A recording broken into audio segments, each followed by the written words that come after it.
वैशाख शुक्ल पक्ष की एकादशी मोहिनी एकादशी, जो व्रत करने से सुख शांति और धन का लाभ होता है। आइए कथा शुरू करते हैं। सरस्वती नदी के किनारे भद्रवती नामक एक नगरी थी। वहाँ पर बुद्धिमान नामक चंद्रवंशी राजा और राज्य करता था। इसी नगरी में धन धान्य से पूर्णवान धनपाल नामक एक वैश्य ही रहता था। वह अत्यंत धर्मात्मा एवं विष्णु भक्त था। उसने नगर में अनेक भोजनालय, प्याऊ, कुआं, सरोवर, धर्मशाला आदि बनवाए थे और सड़कों पर आम, जामुन, नीम आदि के अनेक वृक्ष लगवाए थे। उस विश्व के 5 पुत्र थे: समुना, सद्बुद्धि, मेधावी, सकृति और दृष्टबुद्धि। इनमें दृष्टबुद्धि नाम वाला 5वां पुत्र महापापी था। वह पितृ आदि को नहीं मानता था। एक वैश्य और दुराचारी मनुष्यों की संगति में रहकर जुआ खेलता, पर स्त्रियों के साथ भोग विलास करता था। मद मांस का सेवन करता। उनके अतिरिक्त अन्य अनेक कुआओं में भी वह अपने पिता के धन और नष्ट करता था। वेश्याओं के साथ उनके गले में हाथ डालकर फिरता रहता था। इन्हीं कारणों से उसके पिता भाइयों तथा बुजुर्गों में उसको घर से निकाल दिया और उसकी निंदा करने लगे।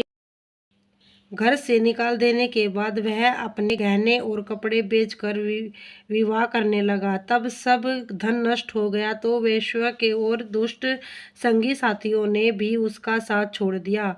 अब वह भूख और प्यास से अत्यंत दुखी रहने लगा। अन्य कोई सहारा न देखकर वह चोरी करने लगा। एक बार वह पकड़ा गया, परंतु राज्य कर्मचारियों ने उसको वेश्या का पुत्र जानकर छोड़ दिया। मगर जब दूसरी बार वह फिर पकड़ा गया तो उन्होंने राजा के सामने उपस्थित कर दिया। राजा ने उसे कारागार में बंद कर दिया। कारागार में राजा ने उनको बहुत दुख दिया और कहा कि तू मेरी नगरी से निकल जा।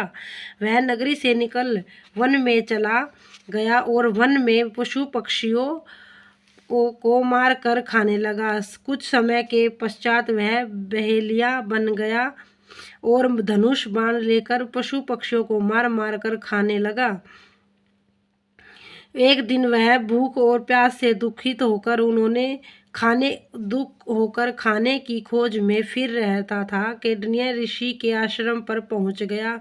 उस समय वैशाख मास था और कौंडिन्य ऋषि गंगा स्नान करके आ रहे थे। उसने भोगे वस्त्रों से छींटे पकड़ने से उनको कुछ समृद्धि प्राप्त हुई और वह मुनि के सामने हाथ जोड़कर कहने लगा कि हे मुनि, मुझे अपने जीवन में बहुत पाप किए हैं। आप उन पापों से छूटने का कोई साधारण और बिना धन का उपाय बतलाइए। उसके दीन वचन सुनकर ऋषि कहने लगे कि ध्यान देकर सुनो, तुम वैशाख शुक्ल पक्ष एकादशी का व्रत करो। इस एकादशी का नाम मोहिनी है और इसे तुम्हारे सब पाप नष्ट हो जाएंगे। मुनि ने वचन सुनकर अत्यंत प्रसन्न हुआ और उनके द्वारा बताई गई विधि के अनुसार उसने मोहिनी एकादशी का व्रत शुरू कर दिया। हे राम, इस व्रत को प्रारंभ के उसके पाप नष्ट हो गए और अंत में गरुड़ चढ़ विष्णु लोक गया। इस व्रत को मोह आदि सब नष्ट हो जाते हैं। संसार में इस व्रत के श्रेष्ठ अन्य कोई व्रत नहीं है। इसके महत्व को पढ़ने के अथवा सुनने से 1000 गोदान का फल प्राप्त होता है। जय ग्यास माता की जय हो। जय विष्णु भगवान की जय हो। बोलिए मोहिनी एकादशी महारानी की जय हो।